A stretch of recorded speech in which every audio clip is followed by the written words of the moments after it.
आप सभी को मेरी प्यार भरी नमस्कार।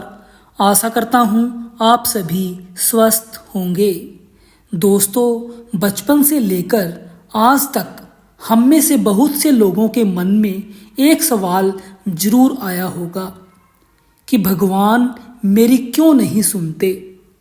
हमें अक्सर लगता है कि भगवान सबकी सुन लेते हैं।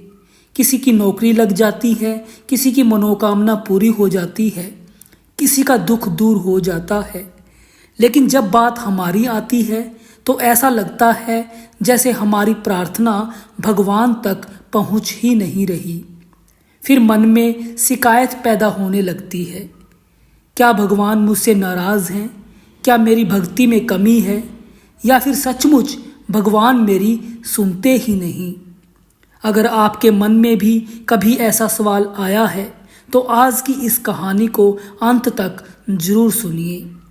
बहुत समय पहले की बात है कि एक गांव में रामदास नाम का एक व्यक्ति रहता था। वह रोज सुबह 4 बजे उठता, स्नान करता, मंदिर जाता, भजन करता और घंटों भगवान का नाम जपता। लेकिन उसकी एक शिकायत थी।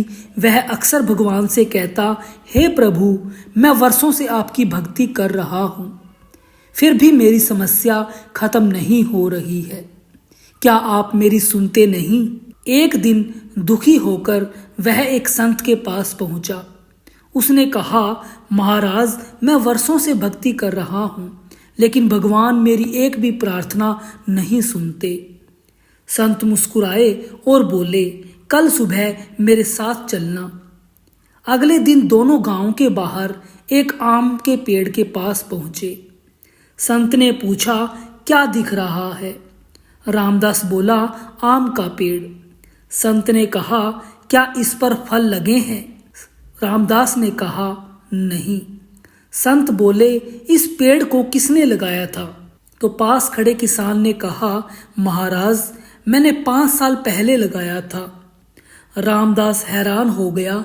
संत बोले, अगर यह किसान रोज पेड़ को पानी देने के बाद अगले दिन फल मांगता तो क्या उसे फल मिल जाते? नहीं महाराज, रामदास ने जवाब दिया। तो संत बोले, फिर तुम भगवान से ऐसा क्यों करते हो? रामदास चुप हो गया।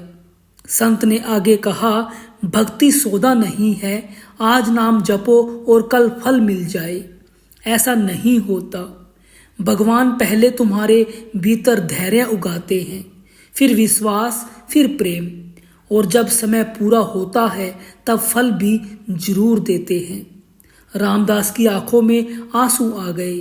संत ने अंतिम बात कही कि याद रखो, जब तुम्हें लगता है कि भगवान कुछ नहीं कर रहे, तब भी वे तुम्हारे लिए बहुत कुछ कर रहे होते हैं।